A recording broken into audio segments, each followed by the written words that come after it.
سيد خان جلا مر gudaha Soomaalida caanka ahaa actor aflaam caan ah ka soo muuqday jila markuu ku fashilmay Bollywood-ka uu wareegay dhankaas ganacsiga haddana waxay la wadaagi doonaa xog iyo xaqiiqooyin u gaar ah jilaagan balse intaan u gudagelin muuqaalkayga waxaan ka codsanaynaa channel ku soo biirto muuqaalka dadka shalaagi noo saar si share garay oo la wadaaga asxaabtaada soo dhawaada saaxiib Sayid Khan waa mid kamid ah actoradii soo caan baxay horaantii sanadii 2000 waxa uu dhashay jilaaga markii la eegay 5 July sanadii 1980 jilaagan abis waxa weeyaan Sayid Khan waa mid kamid ah jilaayaashii ama rugcadayaashii soo maray Bollywood markii la eegay jilaagan fanka wuxuu ku soo biiray horaantii sanadii 2003 filimkiisa ugu horeeyay waa filimka jacaylka Juraliyahi Tumhe balse filimkan wuxuu noqday filim burburay ama filim guul dareystay markii la eegay jilaagan wuxuu ka soo muuqday aflaam caan ah Soomaalida aad u xiiseeyo daawashadiisa waxa kamid ah filimkiisa ugu horeeyay Juraliyahi Tumhe manhawna oo sharqan hogaamiye ka ah sanadii 2004 soo baxay aflaamta kale oo ka soo muuqdana waxa kamid ah filim lagu magacaabo Shabad oo soo baxay sanadii 2005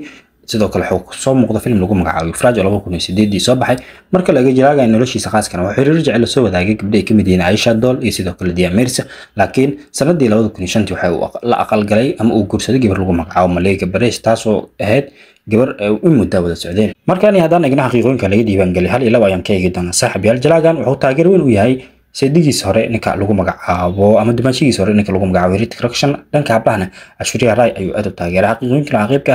jilaagan wuxuu kamid ahaa dadowga sigaarka aad ku caaba laakiin wuxuu iska joojiyay markii uu wiilkiisa ugu horeeyay ama ururkiisa ugu horeeyay markii uu dhashay ayuu sigaar cabista iska joojiyay xaqiiqooyinka waxa qayb ka ah actorkan filimkiisa ugu horeeyay la rabay inuu lagu soo caanbixiyo wuxuu ahaa filimka Maynawna laakiin Shah Rukh Khan oo dhaawac dhanka dhabarka soo gaaray saas darteed filimka Juraliyahi Tumhe ayaa u soo horbaxay ama loo daawaday xaqiiqada ugu dambeysay jilaagan kala wadaagi doona waxa weeyaan jilaagan filimkiisa ugu dambeeyay waxa loo daawaday sanadii 2008 yacni waa taxano haazil lagu magacaabo